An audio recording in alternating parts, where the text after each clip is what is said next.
Before the first sound, before the first star, before even the idea of time as we know it, there was only silence. But this silence was not absence, it was expectation, a suspended space between what is not and what would yet be. No light, no shadow, no human thought could comprehend this formless eternity. Yet, in that invisible vastness, something stirred, an act of will, a divine thought pierced the void, and in that instant, creation began to breathe. Not with matter, not with rocks, rivers, or planets, but with spiritual light. Before "let there be light" in Genesis, there was already a light that was not physical. It was consciousness, it was presence, it was the manifestation of the divine essence in the form of spirit. And it was in this invisible plane that the first beings emerged, the angels. But among these beings of pure light, one stood out, not by its own choice, but because it had been formed with a radiance that the others merely reflected. Who was the first angel created by God? This is the question that spans centuries of exegesis, mysticism, and silence. Could it have been Lucifer, the most beautiful, the bearer of light? Or Michael, the loyal, whose sword upheld the heavens when rebellion sought to tear them apart? Or perhaps Metatron, the hidden, who may not even be mentioned because his nature is, in itself, a secret? The Bible mysteriously does not provide a direct answer, but it whispers clues. In Job 38, we see God say that the morning stars sang together and all the sons of God shouted for joy when the foundations of the earth were laid. If the sons of God, the angels, were present at the foundation of the world, then they were created before matter, before the earth, before time. This implies that the spiritual world precedes the physical and that there is a history before history, a beginning that unfolds beyond the narrative of Genesis. According to ancient Jewish traditions, this spiritual world was built in layers. 7 heavens, 7 dimensions, 7 levels of glory. And in the highest of these heavens, where the light is purest and closest to the source, the first of the angels would have dwelt. This being did not merely shine, it defined what splendor was.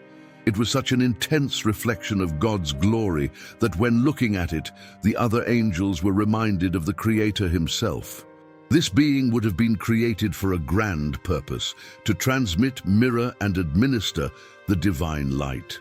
And here, early Christian tradition points to a name: Lucifer. The name Lucifer appears with powerful symbolism in Isaiah 14:12. "How you have fallen from heaven, O Lucifer, son of the dawn." In the original Hebrew, Hallel ben Shachar, literally, shining one, son of the dawn. The association between this being and the first light is not merely literary, it is theological. Lucifer was not just a bearer of light, he was, in some way, an emanation of that primordial light, a direct channel between what God is and what God reveals. This is why his fall was so devastating, because Lucifer's fall was not just an event, it was a symbolic collapse, a severance of the connection between source and reflection. According to Ezekiel 28, he walked among stones of fire, was anointed as a guardian cherub, and was created perfect in all his ways until iniquity was found in him. Pride, self-exaltation, the desire to be worshipped as the source of light and not merely its reflection, transformed glory into tragedy. And the first creature of light became the symbol of the first shadow. But if Lucifer was the first, what of Michael? His name means, "Who is like God?" A question, but also a proclamation. When rebellion erupted in the heavens, according to Revelation 12, it was Michael who rose. He was not the brightest, nor the most exalted, but he was the most faithful. And perhaps, for that very reason, he was chosen to confront the one who had once been the greatest. Michael represents the principle of obedience, of absolute surrender, of unwavering loyalty. He did not need to be the first. It was enough for him to be the last to fall. Some extra-biblical texts, such as the Book of Enoch, suggest that Michael was not created after Lucifer. On the contrary, he would have been formed at the same instant as a perfect balance, two poles, two principles. One bore splendor, the other reverence. One gazed at itself and saw greatness, the other gazed at God and saw eternity. If Lucifer represents the brilliance of consciousness awakening to itself, Michael represents the humility of consciousness awakening to God. But there is yet a third name, almost always veiled: Metatron. Rarely mentioned in Scripture, but powerfully present in Jewish mystical traditions, called the Lesser YHWH, the Scribe of Heaven, the Angel of the Presence. Metatron would be, according to some strands, the angel who sits beside God's throne, an unthinkable position for any creature, and his name provokes awe among scholars. He is not worshipped, he is not invoked, he is studied, with reverence, with caution, with fear. According to 3 Enoch, Metatron would be Enoch, the man who walked with God and was taken up, transformed into a celestial being. But others suggest that Metatron was not created as a man, that his origin is earlier, that he was the first being to emerge from the divine light, not as a reflection, but as a manifestation of order. His name might derive from metron, measure, as if he were the instrument by which all things were weighed, balanced, established. His appearance, according to apocryphal texts, is indescribable. It is said that he has 365,000 eyes, each with a purpose, each with a vision. He sees the past, the present, and what is yet to come. He is the guardian of the book of memory, the scribe of celestial decisions, and perhaps the first to have been conceived as a bridge between the infinite and the finite. But if Metatron was the first, why is his name not proclaimed? Why does he not appear in the accounts of Genesis? Perhaps because his role was not to shine like Lucifer, nor to wage war like Michael, but to conceal, to hide the order, to preserve the mystery, to be the one who knows, but does not speak.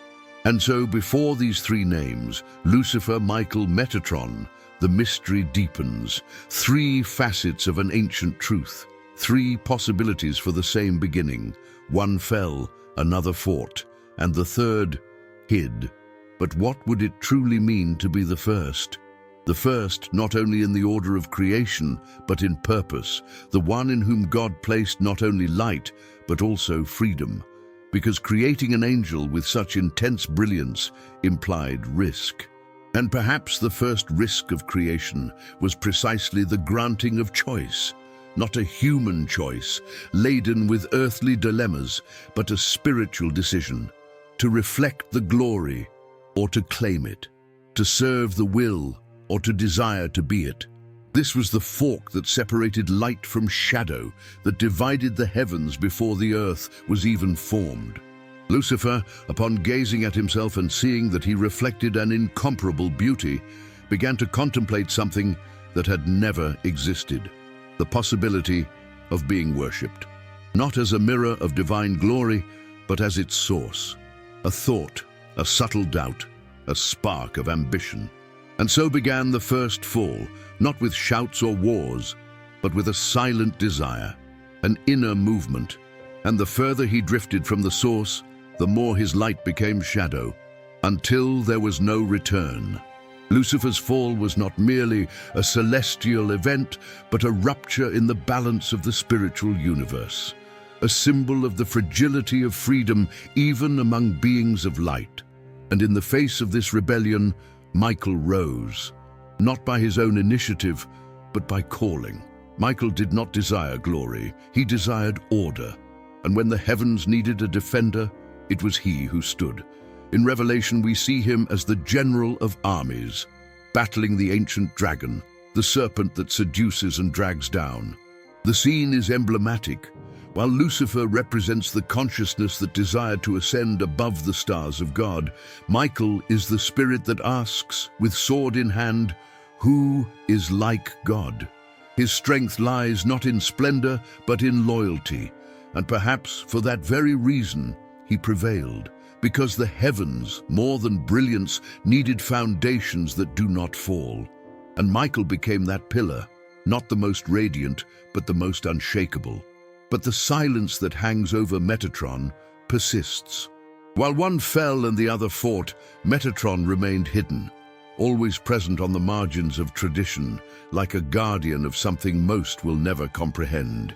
He does not participate directly in the conflict, but he is always there, recording, balancing, writing. The scribe of heaven, the mediator between dimensions. His role is so elevated that his name is almost never spoken. Why such mystery? Because Metatron, according to mystics, does not represent merely an angel. He is the symbol of the boundary between the known and the unknowable, the portal between the creator and creation, a being who was not only created, but carries within himself a measure of divinity. Not a divinity of his own, but a reflection so pure, so ordered, that the ancients hesitated even to describe him. Some say he guards the name of God, others that he himself became the name, not an identity, but a concept. And if he was the first, if before even the visible light, before the rebellion, before loyalty, there was measure, this changes the entire perspective, because it would mean that creation began with balance, and that chaos came later as a distortion of an originally perfect plan. Metatron, in this context, would not be merely a being of light. He would be the scale, the line that divides, that separates, that evaluates. In Jewish and Christian eschatology, there is a recurring idea.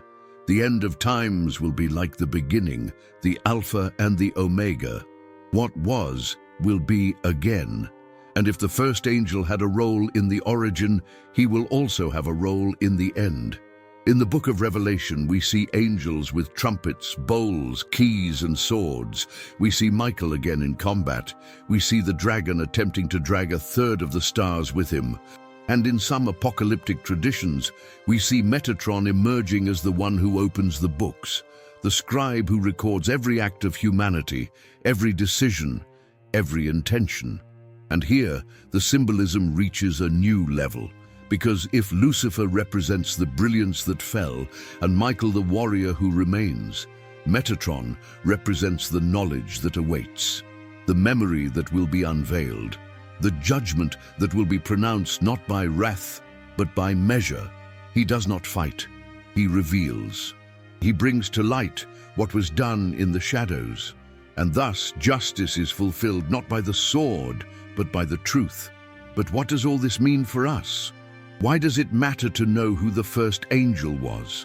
Because this first being represents something still present today. He symbolizes the principle of consciousness outside of God, the possibility of looking at the Creator and also at oneself. And it is in this tension that the essence of free will resides. Between reflecting the light or desiring to possess it, between obeying and questioning, between serving and dominating. Lucifer fell by confusing reflection with origin. Michael triumphed by recognizing that there was no comparison. Metatron endured because he understood that the mystery is not to be unraveled but revered. And in this tripod lies perhaps the true teaching. It is not about who was first in order, but who remains as a symbol. Lucifer reminds us of the danger of looking at oneself and forgetting the source.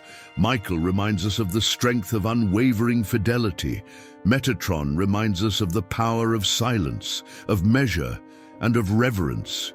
And these three aspects are in constant battle within every human being, because we too were made with light, we too were endowed with freedom, and we too face daily the choice between ascending in pride or bowing in faith.